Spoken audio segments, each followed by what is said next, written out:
Fim de um jogo muito complicado para o Botafogo em Porto Alegre. Na noite dessa quarta-feira, o Glorioso foi à Arena do Grêmio pela segunda rodada do Campeonato Brasileiro e acabou perdendo para os donos da casa pelo placar de 5-3 em um jogaço, mas que ao mesmo tempo foi muito maluco, a gente pode dizer assim. Botafogo de Martim Anselmi começou avassalador no primeiro tempo, controlou as ações ali, trocou mais passes, como de costume, como o Anselmi já indicou que será o trabalho do Alvinegro ao longo de 2026.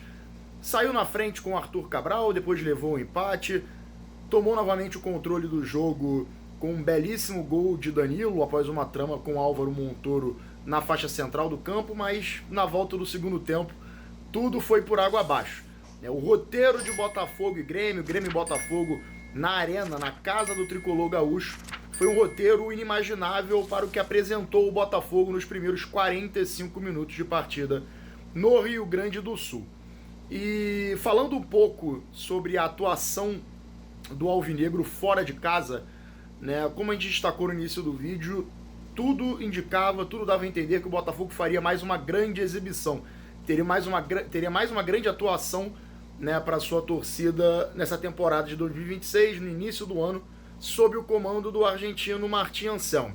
Mais uma vez o Botafogo tocando muito a bola, muito agressivo no terço final, na parte de organização também controlando muito bem o jogo, destaque ali para o Danilo no primeiro tempo, para o Alan, que funcionou muito bem, mais uma vez com esse cabeça de área, ele jogando alinhado com o Danilo, os dois sempre invertendo de posições, né, alterando ali dentro da faixa central, cada uma hora com a bola saindo para o jogo.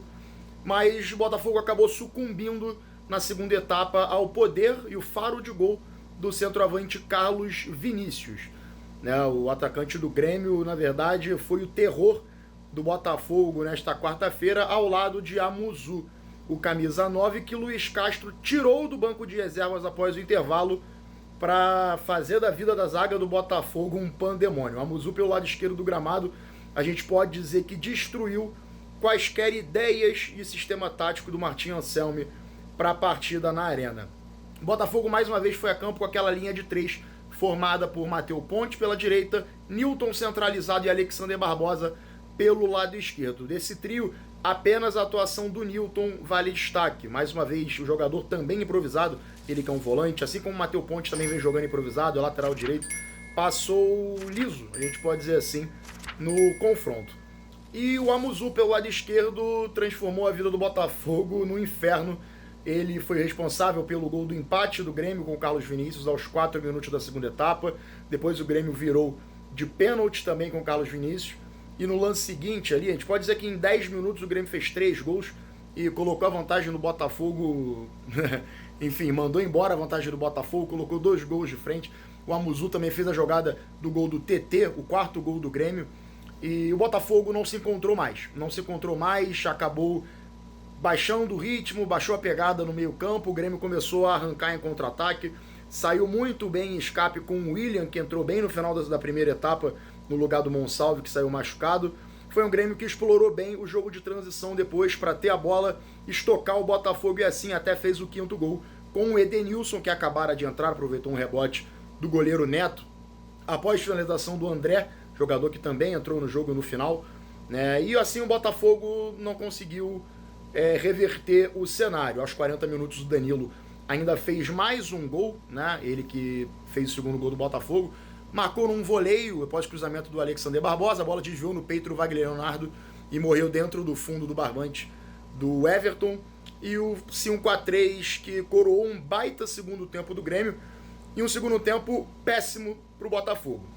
Martim Anselmi tem muitas coisas a corrigir, de olho na sequência da temporada. No domingo tem o clássico com o Vasco, última rodada do Campeonato Brasileiro, valendo a liderança do Grupo B, e já também visando a próxima rodada do Campeonato Carioca, né, contra o Vasco, e já visando também a próxima rodada do Campeonato Brasileiro contra o Fluminense na quinta-feira, que o Botafogo vai ao Maracanã. Fluminense e Botafogo perdeu no último fim de semana.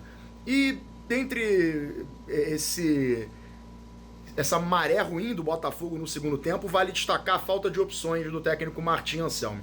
Se de um lado o Luiz Castro sacou do banco de reserva jogadores como William, Amuzu, Edenilson, André, né, o Dodi, que entrou no fim no lugar do Arthur, o Botafogo teve poucas opções. Santi Rodrigues ainda sai machucado no início do jogo, dá lugar ao Arthur, que não foi bem.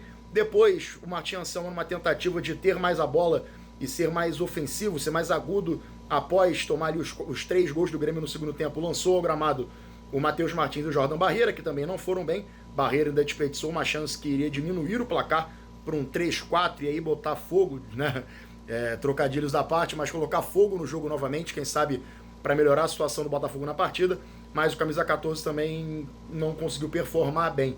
E assim chama a atenção a falta de opções do Botafogo nesse momento com o Martim Anselmi. Problema a ser resolucionado, na verdade, pelo John Textor. O Botafogo, vale destacar, segue em transfer ban na FIFA pela dívida que tem com o Atlanta United dos Estados Unidos pela compra de Thiago Almada e não pode registrar os seus reforços contratados. Nessa lista há 2 zagueiros, principal, né, setor ali onde o Botafogo precisa de reforços, Ítalo e o Riquelme Felipe, além do lateral esquerdo Johan Hernandes, né, jogador que veio do Milionários da Colômbia. Há o Lucas Vidalba como peça de ataque. O Botafogo segue em negociações por outros setores da equipe comandada por Martim Anselmi. No cenário geral, né, um resumo do que foi esse Grêmio 5, Botafogo 3, um Botafogo que esbarrou nas suas limitações na segunda etapa, sucumbiu à força do que vinha do banco do Grêmio, não conseguiu mudar o panorama e saiu derrotado da Arena em Porto Alegre. O Glorioso volta a campo no domingo, às 18 horas, pela última rodada da Taça Guanabara contra o Vasco. Jogo confirmado para o estádio de São Januário, casa do Cruz Maltino. Tudo sobre o Clube da Estrela Solitária você acompanha nas redes do Lance e também no nosso site. Forte abraço!